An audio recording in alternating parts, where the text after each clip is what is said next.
across the sea of life, so much pain.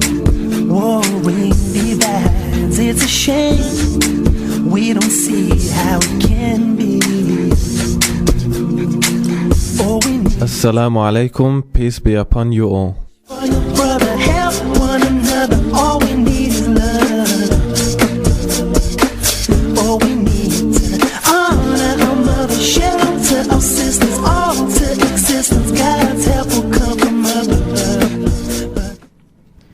Welcome back to another week of the Y Factor. It is Wednesday, the 3rd of February. And how fast has it gone already? Very fast. Today we have a guest on the show. Ali, we're glad to have you on board for this week. Glad to be here. So instead of our usual structure of news and then feature, this week, inshallah, we're going to switch it around because we have a very important news feature segment that we'd like to cover. Yeah, and if you don't already know what it is, it's definitely about Egypt and the protest that's been happening there. And in the Middle East, in fact, it started off with Tunisia. We actually mentioned it in a previous episode. They went for 29 days of protesting until their president, Zain al-Abidin bin Ali, was ousted and pretty much ran away to Saudi Arabia. So how many days has it been now in Egypt? In Egypt, it started on January the 25th. So it's been about a week now. So we're looking at maybe another 2 weeks till maybe Mubarak decides to step down, if that's what the Egyptian people want. I think he's going to take a longer, seeing as he's much more stubborn than... And he has been around for 30 years. He's been around for 30 years, which is definitely a lot longer than how long the Tunisian president was in power. But I think the difference between what we saw in Tunisia and what we saw in Egypt is that Tunisia took 29 days for massive change to happen. Egypt, within the first 5 days, Mubarak was pretty much announcing, okay, I'm going to make a couple of regime changes in response to the demands of the people. So you're talking about on Friday when he announced that he would change the cabinet, yes. But he decided to stay himself. Yes. He was like, I'm going to make a couple of changes with my ministers, but... I'm here to stay. I'm still here. He's still there. Despite the chance. But the thing is, a lot of people... I guess his aim was to placate the people and, stop the protesting, right? Yeah. But that didn't happen. No. Just made it worse. I think because the people are so courageous, they've just had enough. It's been 30 years and they really just want change. But just to explain it to the people out there who haven't been following the protests in Egypt, the fact that he changed the cabinet ministers didn't make any change in their protesting plans because the people he hired are actually people who were already in government. So a lot, like speaking to people, they've pretty much just been saying, no, we don't want these same people just reshuffled in different positions. We want a completely new cabinet and they want a new president, according to what they're saying. And also they're very disappointed and they're not happy with the people that chosen. For example, Ahmed Suleiman, the new vice president. Yeah. All you hear is chants about, we don't want Ahmed Suleiman either. We don't want Mubarak. We don't want Omar Suleiman. According to news coverage and word on the street in Egypt, Ahmed Suleiman is actually... Because he was in charge of... kind of the CIA version in Egypt. So he had a lot of links with police. Yeah, the secret police. He had high links with Israel and America. And in Egypt, the protesters don't seem to be very happy about that at all. Yeah. I don't think in the Middle East, in general, if a Muslim representative has close ties with Israel and America, it's not exactly what you want. But not just for the Muslims. I think just in general in the Middle East, there isn't a very friendly attitude towards Israel. And it was very interesting that the first thing America got out and announced was they would be withdrawing their what was it? $1.5 billion in military aid. Yeah. Egypt is the second most funded country by the US. So that's kind of... You know what was shocking? They've been chucking tear gas basically at the protesters, amongst many other things. But they picked up the tear gas canisters and it had "Made in USA" written on it. Yeah.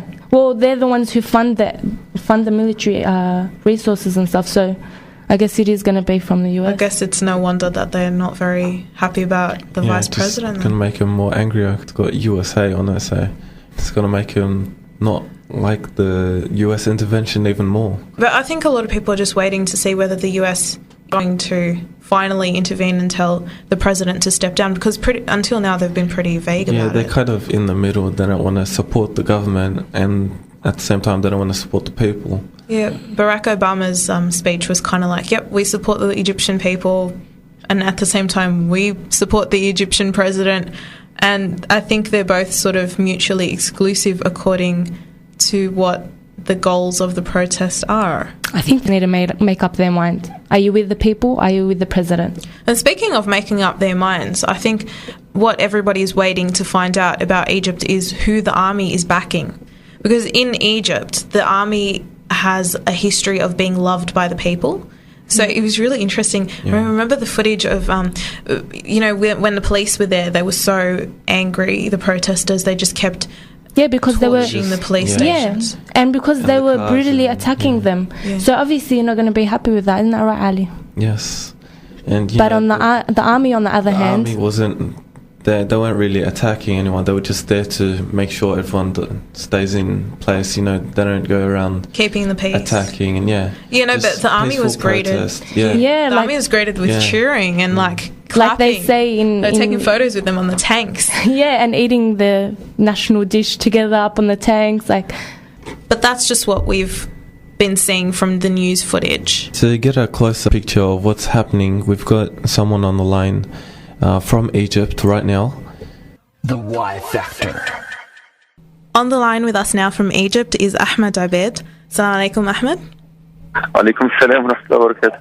Ahmed, could you please give us an idea of where you are right now in Egypt? I'm in the heart of the capital. I'm in Tahrir Square. Many people have called protesters to actually sleep over. They're afraid that if people were to leave and try and come again in the morning, they might come to find that the army has blocked the entrance and the revolution would have just simply come to an end. But so you guys are currently breaking the curfew. It's past curfew time, isn't it? Yes. By curfew was supposedly at 3 p.m. yesterday, so we're well into the 11th hour. The army is enforcing the curfew everywhere other than Tahrir Square. Checkpoints at maybe every other corner, and even if there are not checkpoints by the army, you'll have checkpoints by the locals, trying to make sure that no strangers are roaming the streets and putting their lives and their property at risk. And that's because of the widespread looting we've been hearing about on the news? I wouldn't say it's because of the widespread looting as much as it is about the news about the widespread looting, because in my neighborhood, for example, we've had only one incident, and it was targeted at a nearby hotel. We haven't seen houses being raided or anything of the sort, but in other neighborhoods, people have reported things of the sort. So I don't know about the true frequency of these incidents. So I think it's a matter of the news more than it is the matter of actual occurrences. And we heard that in a couple of the incidences, it was discovered that the looters were actually policemen undercover. Have you heard anything on the streets to that effect? Yes. People believe that it's the NDP, that's the National Democratic Party, that's behind these lootings. They believe that even if they weren't secret or undercover police, they're thugs that have always been used by the NDP to rig elections earlier. You go to cast your vote and you find the thugs pushing you around and trying to coerce you to vote to the NDP candidate. Right. So people are finding it quite easy to believe this hypothesis. It's a bit difficult for locals or simple gangs to free prisoners. There's been a lot of breakouts from prisons. That's what you're referring to? Yes. Okay, so you're saying it's more likely to be someone with help on the inside? Yes, exactly. Can you give me an idea of how many people are in Tahrir Square right now? I can't give you an estimate. I'm very bad with numbers, I'm afraid. I can tell you that the main garden in the square is packed completely. People are coming with tents and food and everything to make sure that nothing stands in their way. The streets are fairly crowded. I would say maybe something in the 10,000 range to the 15,000 range. I don't know. I don't know if this is if I'm underestimating the numbers, because when people are lying down, it's a bit difficult to count.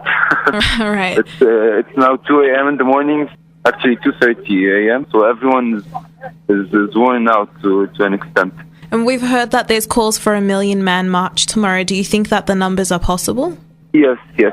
Because many people are coming from other governorates.